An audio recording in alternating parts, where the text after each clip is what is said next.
सर्वस्व नाश हो जाता है।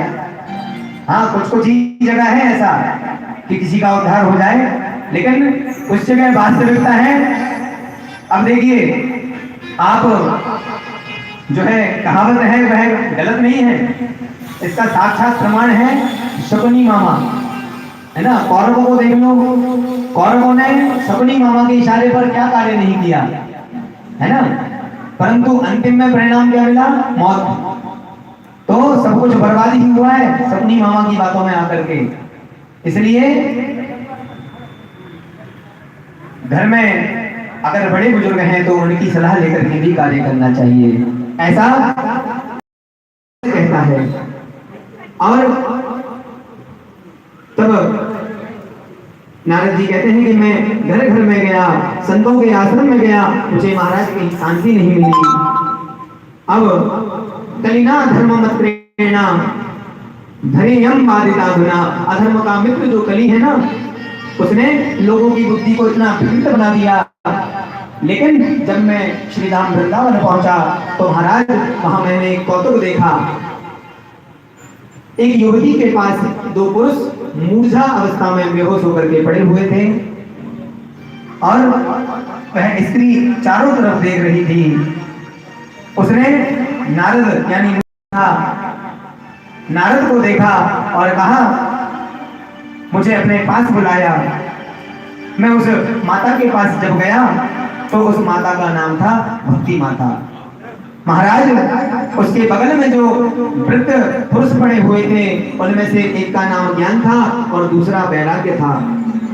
महाराज वह कलियुग के प्रभाव से दोनों बूढ़े बन गए थे। मैंने उन दोनों ज्ञान और वैराग्य का उत्थान करने के लिए, उनके बुढ़ापे को दूर करने के लिए कई प्रकार से वेद मंत्रों का पाठ किया, वेदांत का पाठ किया, पर महाराज कोई असर नहीं हुआ। बड़े बड़े प्रयास किए, कोई असर नहीं हुआ।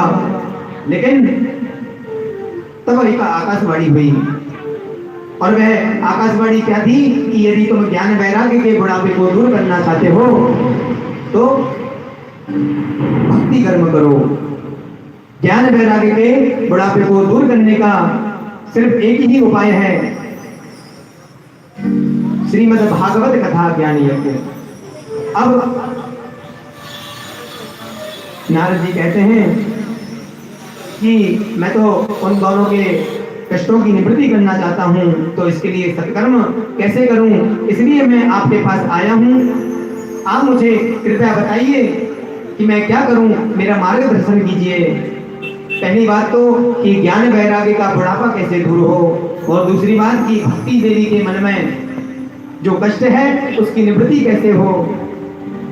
तीसरी बात, आकाशवाणी ने सत्कर्म की बात कही, तो सत्कर्म के बारे में कहा था, वह सत्कर्म क्या है, इसलिए मैं आप लोग की शरण में आया हूँ। सत्कर्म सूचको नूनम ज्ञान यज्ञात्मतो उदय श्रीमद् भागवतालापः सतु गीता प्रादिहि।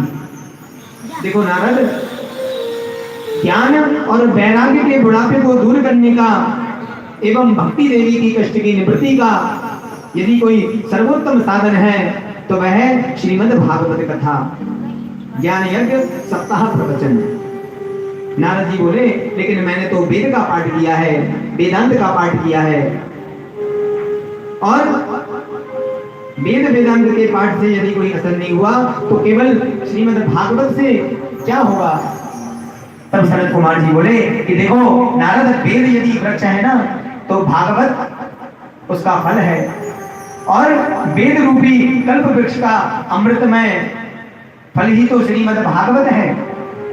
अब बिना वृक्ष के फल होता है क्या, और जो स्वाद फल में होता है वह पेड़ में होता है क्या, कदापि नहीं। इसलिए यद्यपि रस तो वृक्ष से ही आता है ना, क्योंकि वृक्ष की जड़ जितनी मजबूत हो उतना अच्छा मंच बनाओ, वहां पर भागवत जी को स्थापित करो और फिर कथा को करो, वहां पर भक्ति और को उठाओ, उन्हें कथा को श्रवण कराओ। तब बढ़िया वहां व्यास मंच लगाया गया और व्यास मंच पर चारों भाई सनत कुमार जी